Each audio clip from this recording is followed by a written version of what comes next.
morning from Vietnam. Good afternoon to you, David. Thanks a lot for spending your afternoon joining and sharing your stories, uh, your insights on the topic of wisdom. And on behalf of the listeners around the world, we want to say thank you to you. Thank you. It's a pleasure to be here with you again. Hey. So I will come to the US maybe early of 2025. I hope that I have a chance to swing by to LA and have a cup of coffee together. That would be a wonderful day. Okay. That would be great. The topic of today is about aging, about wisdom, and in earlier conversation, I told you I don't know why we start this conversation. It's just a topic worth sharing. The idea is worth sharing. So let's start small, and then we're gonna exchange more during the conversation like we did last time. Shall we? Let's do it.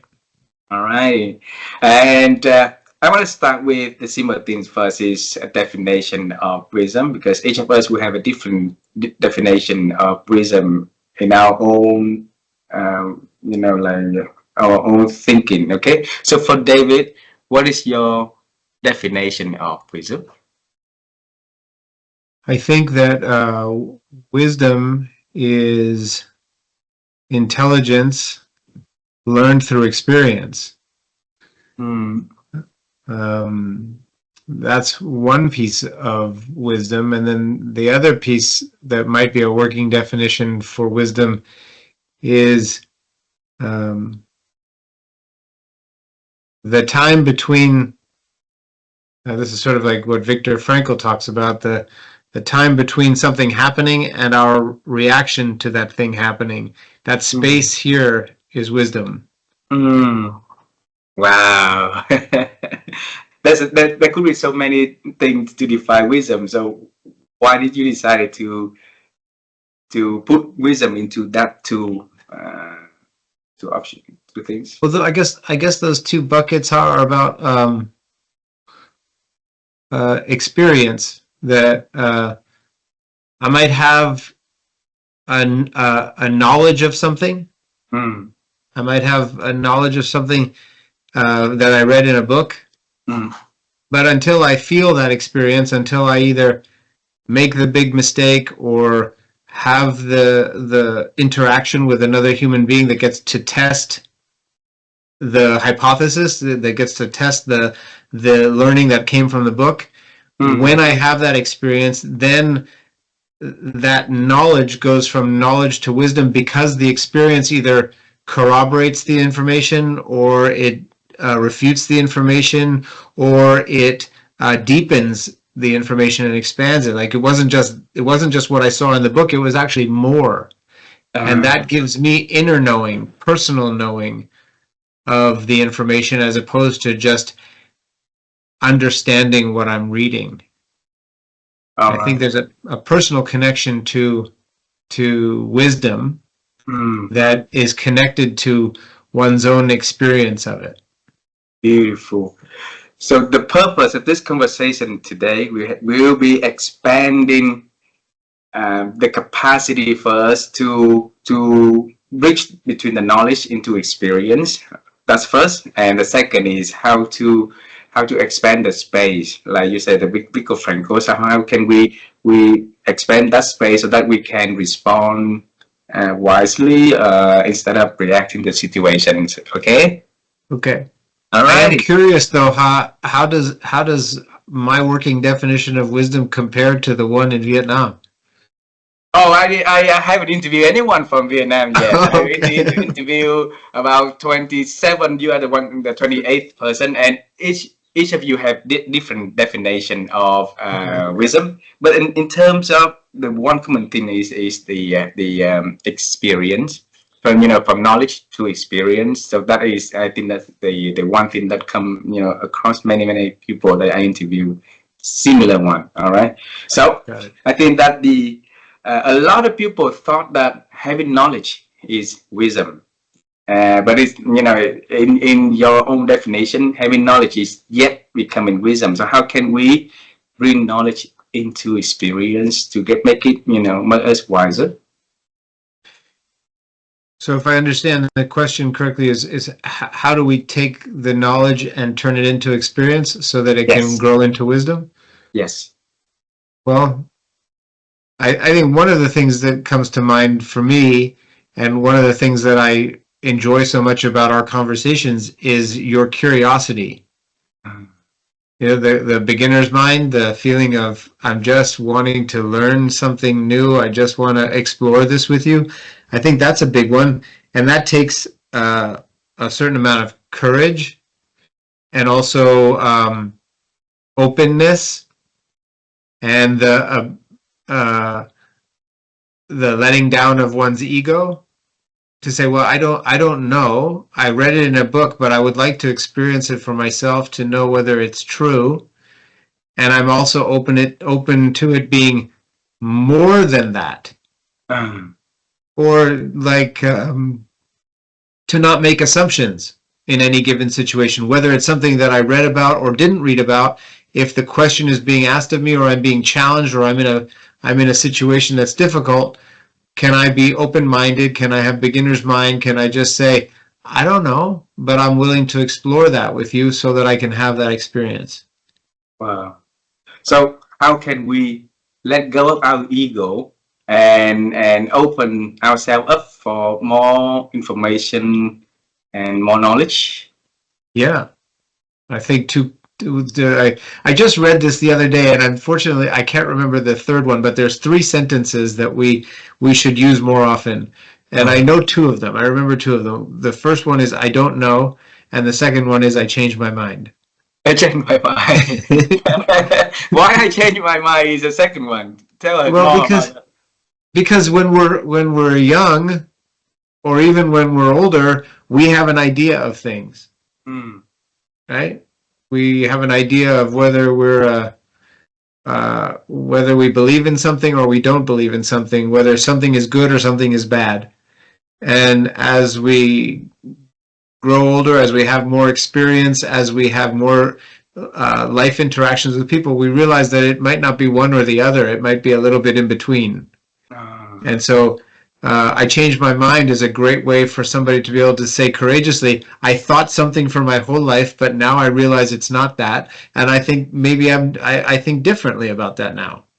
I don't know, right? And then I'll change my mind. Yeah. Okay. So if you don't remember exactly the third sentence was, but if you can feel it with anything, what would be that third sentence in your word?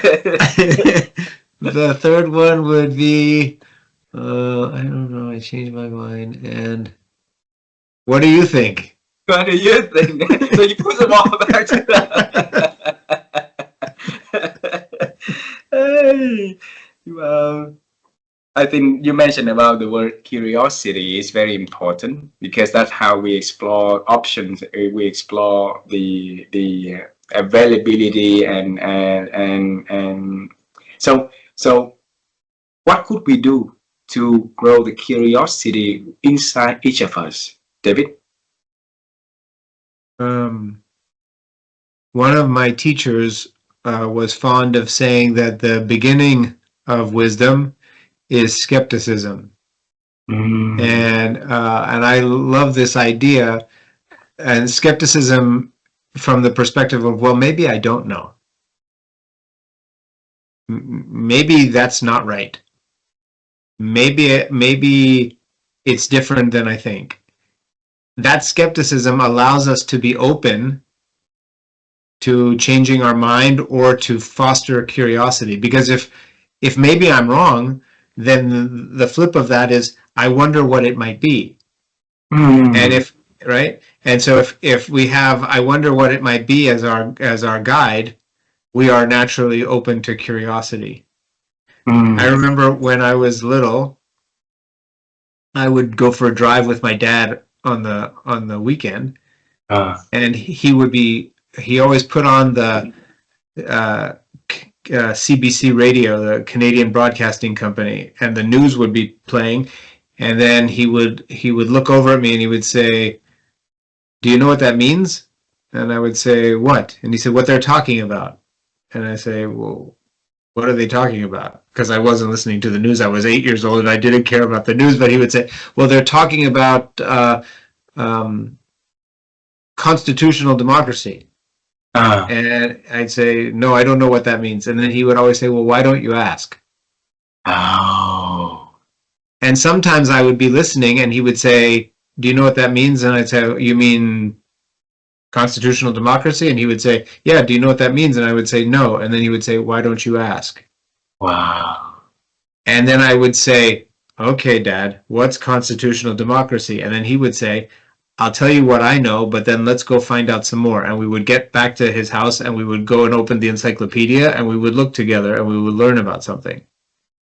And so Beautiful. that's much easier now because you can just take out your phone and you can look it up. And my kids and I do that all the time. Mm. They say, well, what's, my son loves to say, what's the biggest elephant? Can you find the biggest elephant? Or can you find the biggest tiger? Or can you find what's the whatever? And we go and we look. And I love, there's times where I want to say, no, I don't want to get on the phone right now. But the fact that he's curious about learning things as a boy is something I want to foster in him and in my daughter too, so that they're always asking questions. Wow.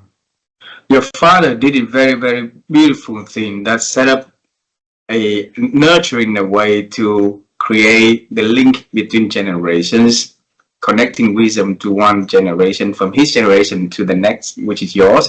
Now that create another link for you to do it for your son and your children. I saw a lot of family they don't have that one, so a lot of in the digital world today, it's sad for me to see at the restaurant where families sit together and the father's on the phone, the mother on the phone, the children are on the phones, instead of having a good conversation and sharing ideas, sharing thoughts and stuff like that, right? So what could we do to have passing the wisdom without judgment, so to create the bonding between, different generations, David?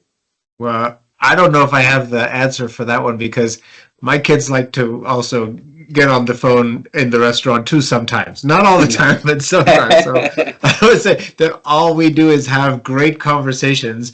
Sometimes we don't. But when we do, I don't know, I guess asking them what they're interested in and then being interested in that too. I have beginner's mind for things that don't even occur to me because my daughter brings home new music that she discovered, or she says she saw something at school, she learned something at school and she wants to explore it more, or she saw something on YouTube that she wants to explore some more.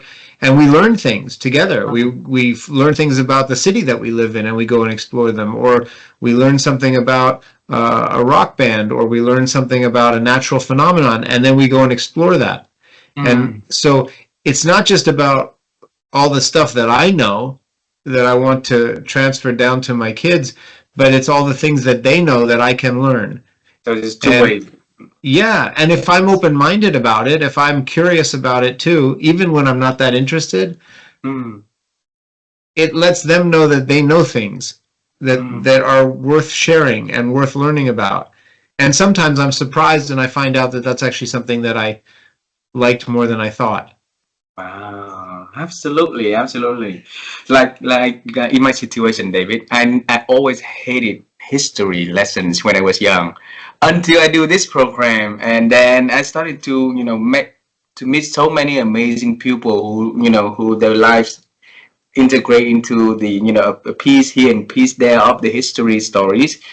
It made me feel like, okay, let's go back to World War I, World War II, and let's go back to the Cuban, American Cuban war, and Yeah. to understand the situation. I found I have a love for history more than I thought I did years ago. Oh Amazing. yeah. So I guess sometimes it's about who the teacher is. Because I remember being in elementary school and even high school and hating history also. But when you have history is one of those things that needs a good storyteller.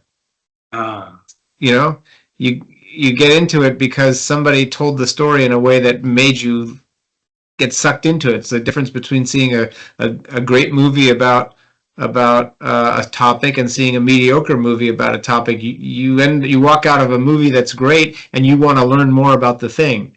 You walk out of a movie that's not great, you're, oh, okay, I learned enough.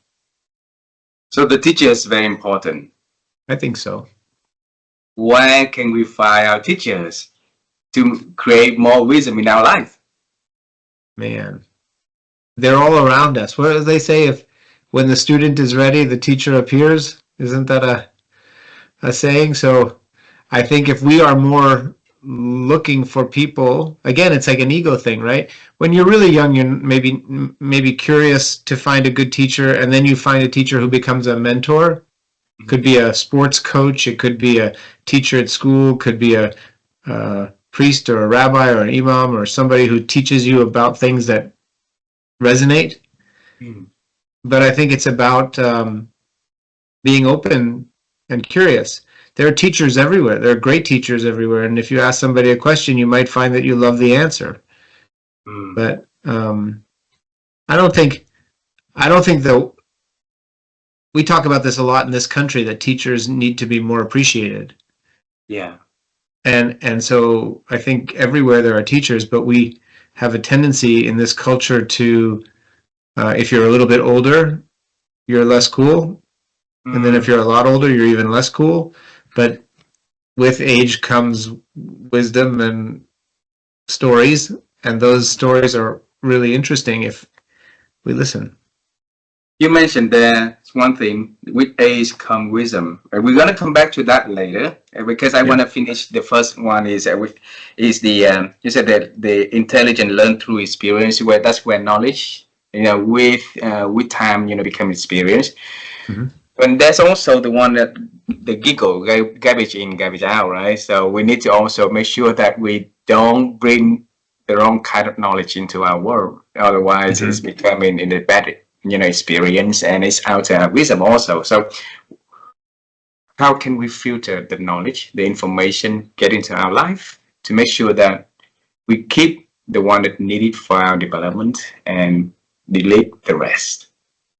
So this is a very complicated issue, as you know, here on a macro level, with social media being what it is, and so much bad information being created on purpose, intentionally, to convince and to persuade people to think things. That's and then those social media platforms not just propagating that bad information, but having a hand in directing the bad information to people, depending on who they are, so that people can live in their own echo chamber, so that people can only hear the things that they want to hear, and what they're hearing may or may not be true. It just fortifies their own belief system so that they don't go anywhere else. Social media platform just wants to keep them there, using their finger to move through stuff. And they get dopamine hits that are based on them experiencing something on their phone that they like and that they agree with and that they feel good about, and it affirms their own belief. And the same thing happens to kids who are either allowed to get on that stuff too early, before their minds are developed and their own ability to question things is developed, and they get addicted to receiving bad information also. So how do we prevent the bad information? I think we don't encourage those systems to keep providing it to us. That's one. As an adult, I don't use social media to get information. And I try to stay away from it as much as possible, because I don't think it makes me a happier person. I don't think it does anything for me. And I don't allow my kids to use it. And anecdotally, my daughter just started middle school this year. And in the summertime, a group of parents got together and said, we're going to not allow our children to have phones, so that when one of our kids comes to us and says, but so-and-so has a phone, so-and-so has a phone, we can say, no, they don't. And so we started the school year with 50 families saying no phones until high school. And so those 50 kids don't have access to that stuff. because they don't have the power to reason through it. Mm. And this was motivated by some 12th graders coming to my elementary school, my kids' elementary school, and one kid said, in front of the whole school, my parents allowed me to have a phone and social media, and I wish they hadn't, now that I look back. And another kid who said, my parents didn't allow me to have a cell phone and social media, and I'm glad they didn't. Ah. So that was, beyond our own misgivings about allowing our kids to have access to that information. Those kids actually went through it and came back and said, yeah, it wasn't good.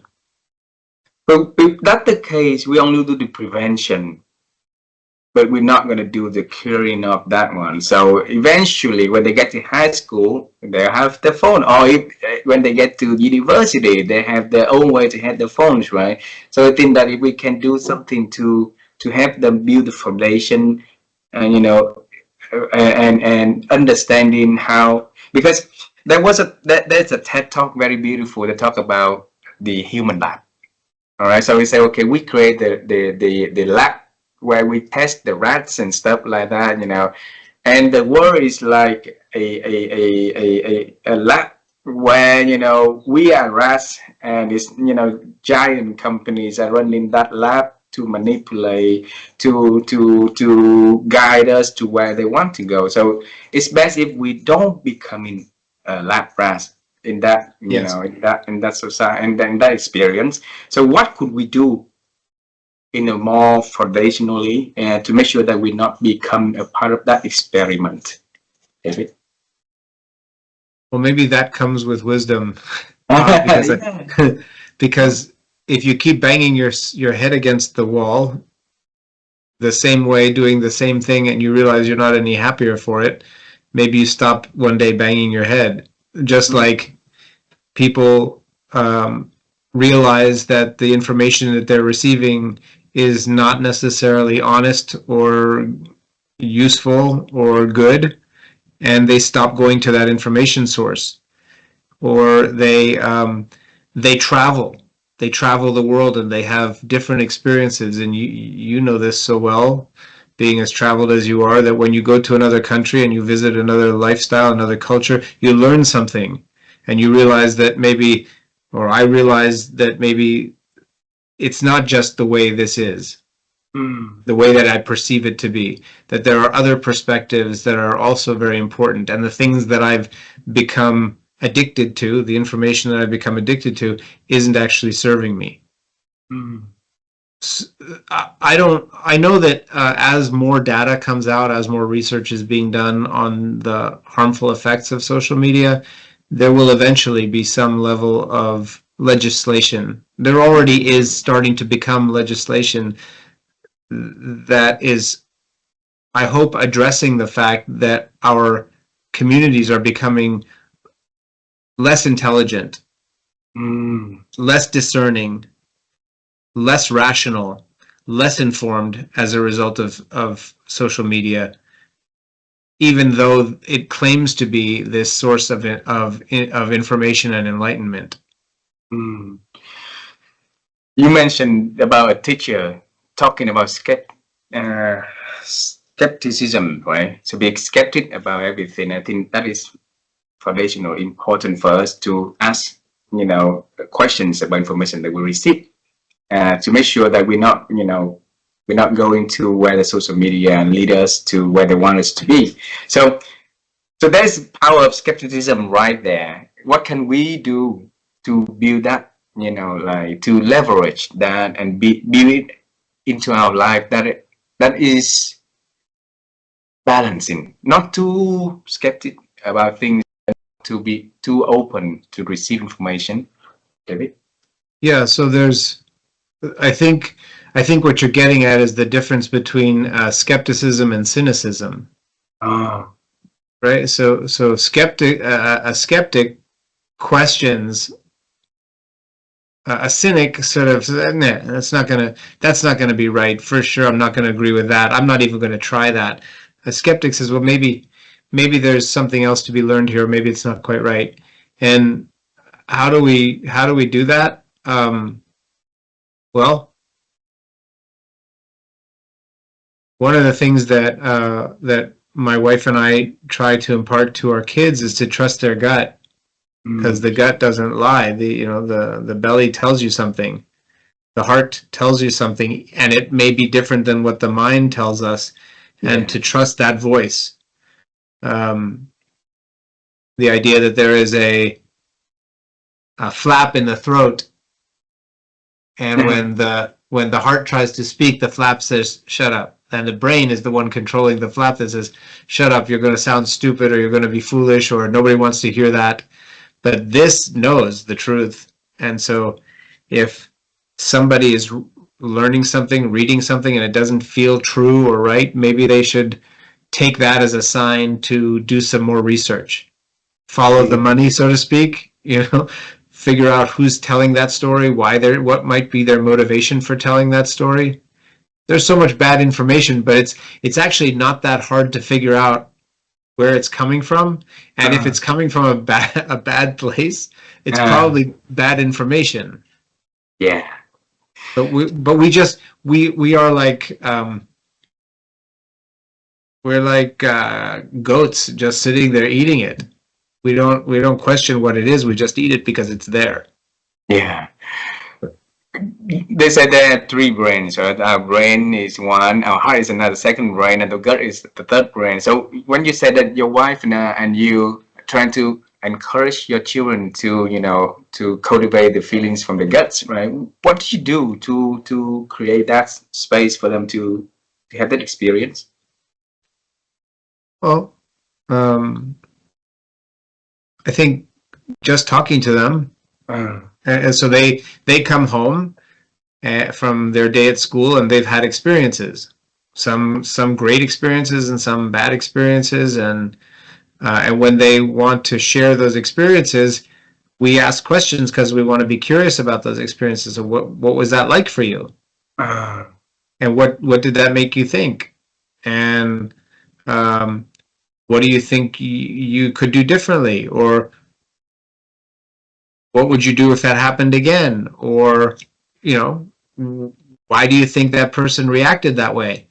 And all of those conversations allow somebody to check in and say, well, allows my kids to say, let me think about that for a second. Let me feel that for a second.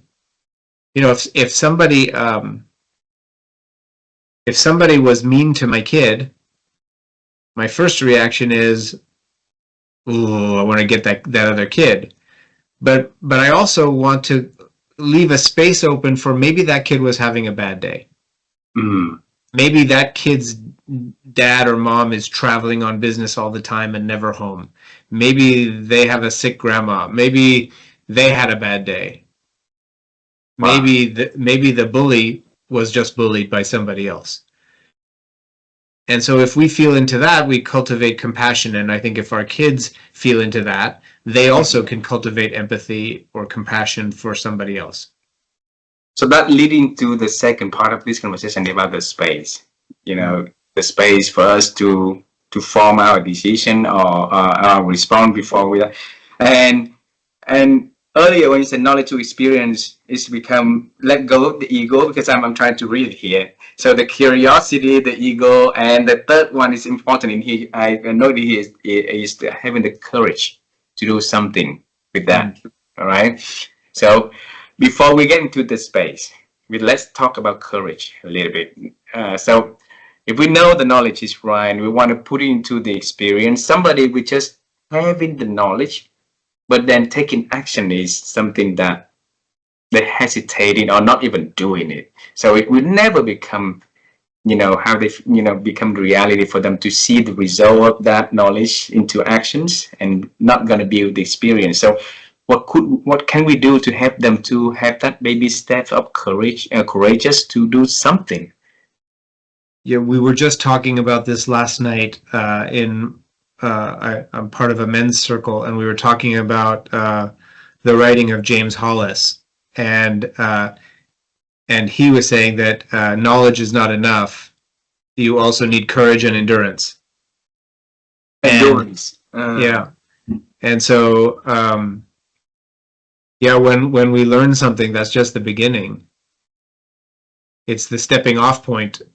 But to make a change requires the courage to leave what you already know, the courage to forge ahead into the unknown, the courage to meet whatever resistance is going to come at you. Mm.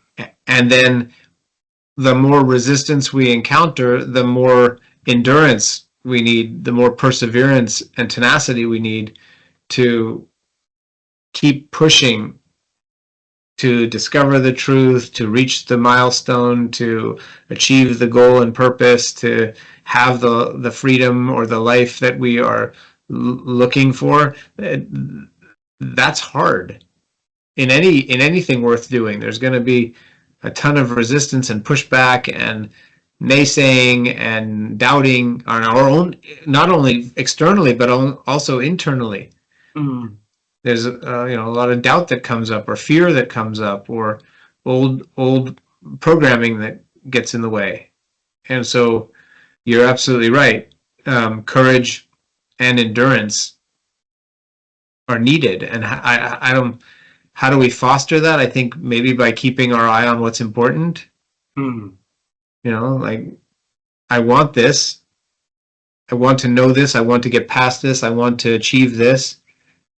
I want to be this way, and it's hard, but it's worth it because I know the flip side of this. I know if I continue this way, I'm not going to be happy, or I know if I keep doing it this way, I'm only going to achieve these results, and I would like different results. Not better, not more, just different. Yeah. Or better or more. But the point is that keeping the end goal in mind, keeping the end in mind, I think helps us to stay on track.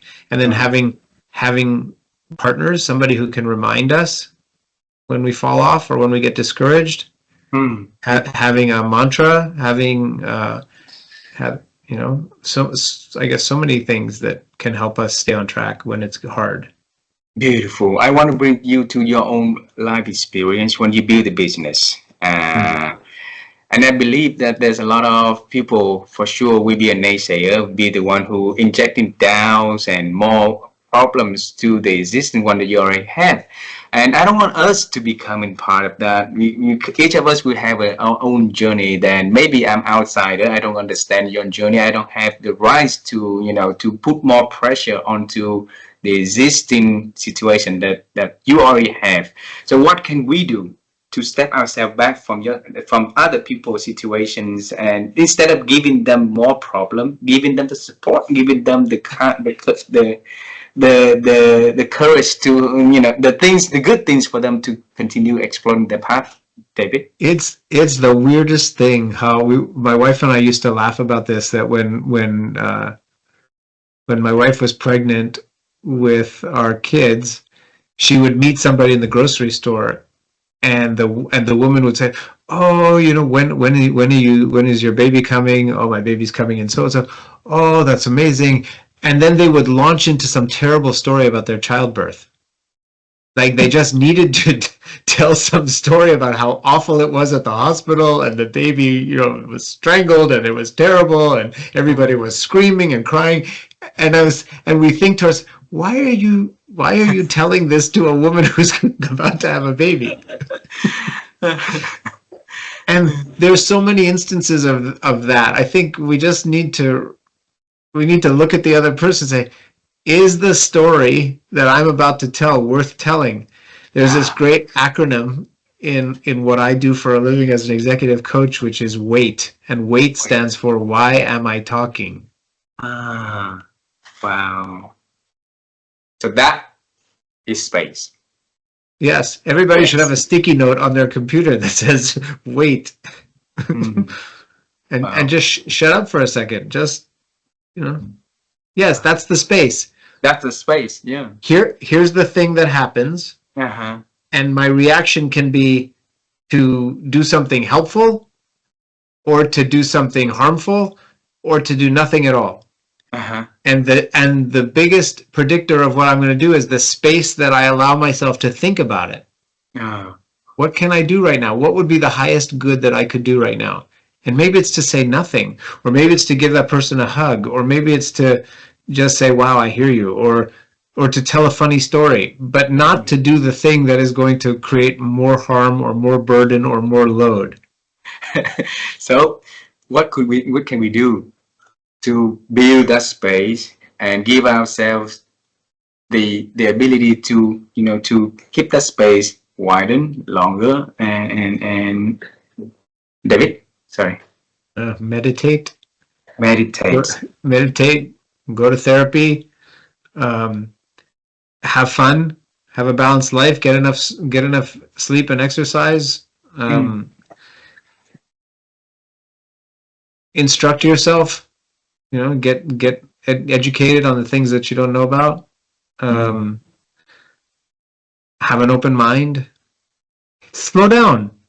That, like, we're joking about that acronym WAIT, but really, like, you could set a rule I could set a rule for myself that says, when I'm listening to somebody talk, I'm not going to talk for 10 seconds. Mm. Maybe 7, because 10 might be a little bit awkward. If I wait too long to talk, they're going to think maybe I had a heart attack or something. But but just wait a few seconds and think, what's the best thing I could do right now? Ah. Or if it's coming at you like somebody's attacking you, then maybe say to yourself, what do I need right now? Do I need to attack back? Do I need to say, excuse me? Do I need to say, I'm going to take a walk right now? Do I need to go have a drink of water? Because maybe the best thing you could do is not yell back. But until we ask ourselves, we're just doing the automatic thing. David, you mentioned about slowing down, and it's really hard to slow down in this ever speedy world at the moment, and where organization is like more productive, faster, quicker, more result, and people cannot wait. Delivering has to be within 2 hours, within 30 minutes, within one day, and stuff like that. So it's now, all the time, right? And the mentality of early birds get the worms. It's been been there for so long. So if so, slowing down means we're gonna lose opportunities. Slowing down means we're gonna miss the buzz. Slowing down means we're gonna miss the opportunity to be promoted and stuff like that. So how can we cultivate that slowing down mentality and principle into our lives to make sure that we have enough time to absorb the information and build the wisdom for our world?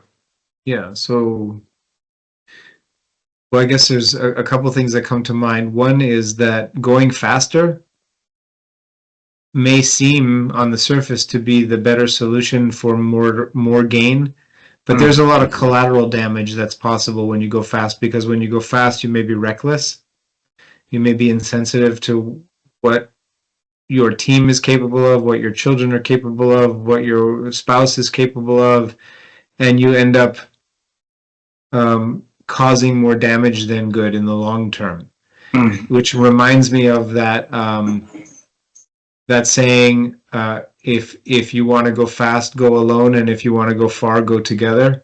That we want to just sprint, but then we get to the finish line and we're alone. Yeah. Nobody's with us. So how great is the celebration if you have nobody to celebrate with? So I think the idea of slowing down is actually not slowing down like I'm so slow that I miss every opportunity in my life, but slow down like I think about these opportunities for a second to make sure that this is actually what I want. I'm sure you've met lots of people, I certainly have, who worked only to get to a place where they could look around and say, look, I made it. And then they say, am I happy? No. I made it to the top of the mountain, but it's not the mountain I want to be on. Yeah. So maybe slow down to like look at the path a little bit. So you mentioned about you go fast, go alone, right? And then you will far go together.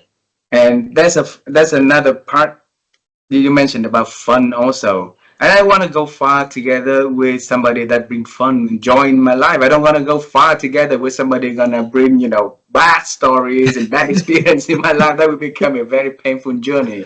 So, so how can we select the people to our own journey that we can go far together, where we can celebrate together, we can bring fun, joy, and more experience, enrich experience to the lives of us and the people joining together, David? In a professional context, my clients and I talk about this quite a bit, which is the notion of values. That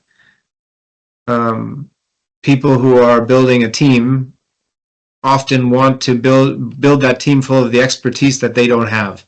So they say, I wanna find a marketing person who is the very best, most experienced marketing professional that I can afford. And so they go out and they find somebody who has a ton of experience, and they bring that person into the organization, only to find a few months later that they really don't like working with them. They very much appreciate the experience and the knowledge that they have, but they don't like them as a person. And that comes down to values. Does this person have the same values as I do? Do they represent the same important things in how they think and feel that I do? Doesn't mean they have to agree with me all the time, but at least in terms of how we respect people, how we honor people, how we show gratitude, how we respect each other in the work group, how we foster learning and development, whatever those things are, that they're like us. Or at least that we like the way they are. Maybe they're not totally like us. Maybe we're different. And one of the reasons that we hired them is because they are more that way than we are, but it's a good thing. So that brings up the notion of discriminating, of being discriminated. I don't mean discriminating like one person versus another, like pushing people out. I mean discriminating, like asking ourselves, is this the right person for me? Yeah. Do they have knowledge and wisdom that I want? But also, are they nice? Are they kind? Are they respectful? And like kids in middle school, my daughter is seeing this. There are kids that want to be popular. Yeah. And so they do things to be popular, but they do things that aren't very nice. Yeah. They can be fickle with each other. They can turn their backs on each other. They can not be good friends to each other. The same thing happens in the professional world, where people politic and they backstab and they're not kind, or they practice favoritism, or they're dishonest in their business dealings. Whatever those things are, those are values. Yeah. Those are their values on display for us. So one of the best ways for us to make sure that the people that are traveling with us to go far are worthy of that journey and are going to be the people we want to celebrate is to be discriminating about the values that we hold important, and to surround ourselves with people who are like us in those values. So it means that for us to gain wisdom of this world, we first have to learn wisdom about ourselves, learn about ourselves, the value and stuff. And it's scary because I think a lot of people are also running as a rat at the moment, not having the values in their life, not knowing the life values also.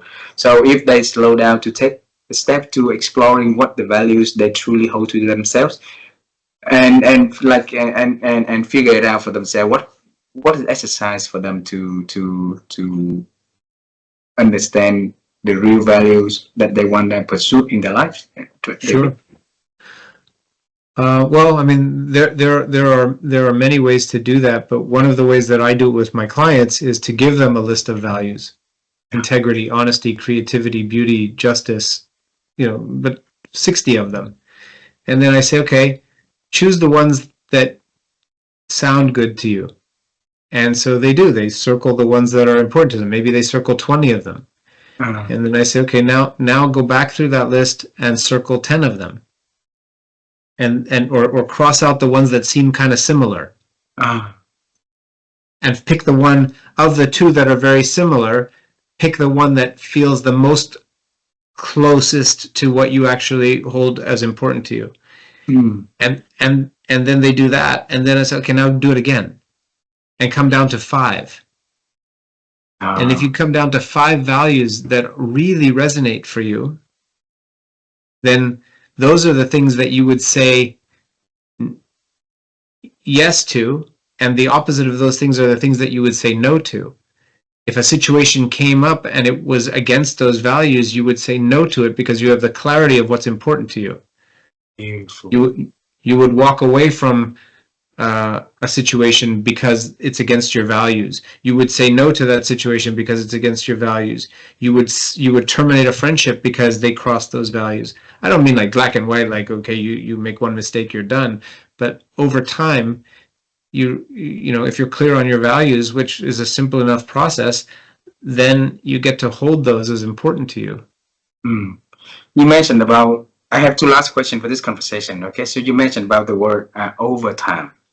So for David now, if you travel time to talk to the David in the 20s, okay, and you're explaining the word time to them, to yourself, what would you say about that definition of times and wisdom? Hmm. Hmm.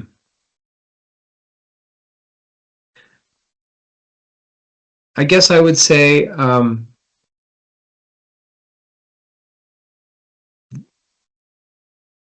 if you're open and you're curious, the time will be spent well. Wow. And if you live as a student, beginner's mind, if these things will become clear, and some things are not maybe not important right now, and they may be important later, and that those years of learning are just part of what everybody goes through. Everybody will spend time growing up. The question is what they do with that time, right? Because I could start at 20 and go to 50, and somebody next to me could go 20 to 50, but they're not curious or open. They just remember what they were learned, what they were taught by their parents, and they just keep that. And they don't travel, and they don't read, and they don't have movies, and they don't fall in love and break up and fall in love and do all the things. They have the experience that they had when they were 20 when they're 50. It's the same experience. But to gain information, to have courage and endurance and a beginner's mind, I think you fill those years so that you get to the place where you're wise. So you fill the years with the knowledge and make it become an experience, right? The last question, and it's always our most favorite one, is about thinking, because you mentioned about the word think a lot in here, right? And I want to pick you again on the topic of thinking, because we believe that our thinking capability is crucial, but it's been diminishing for so many people because of so many noises out there, right? So over the years, David, what is your secret to expand your ability to think, to make your body of works becoming richer like this?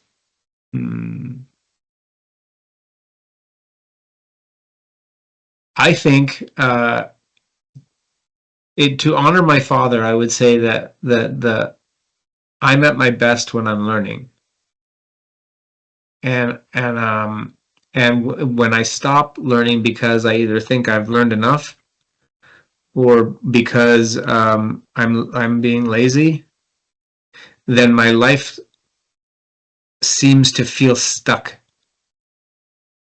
And so for me, I think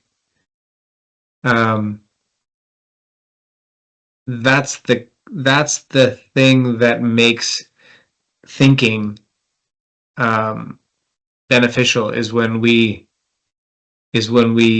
stay curious. Just as we started this conversation, you know, we have to stay curious. It keeps the mind engaged. It keeps our heart growing and expanding. It keeps, you know, because we think here too, that if we keep having these experiences, if we keep challenging ourselves to have open dialogue, if we keep the flap open where the heart gets to sing, then we're growing and we're reaching wisdom. Beautiful, beautiful, David. It's been one of the most wonderful conversation I've been having so far in this topic, and thanks a lot for sharing, sharing your insights, sharing your story, sharing your point of views on the topic of wisdom and aging.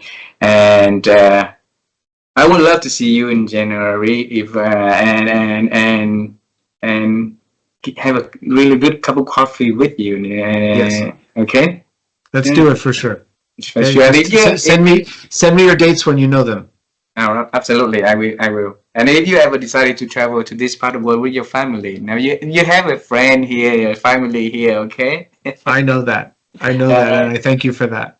Thank you, David. Have a wonderful evening, and say hello to your family for me, please. Thank you, and to yours. Yes, thank Bye, you. Hal. Thank you very much again. Bye. Bye bye.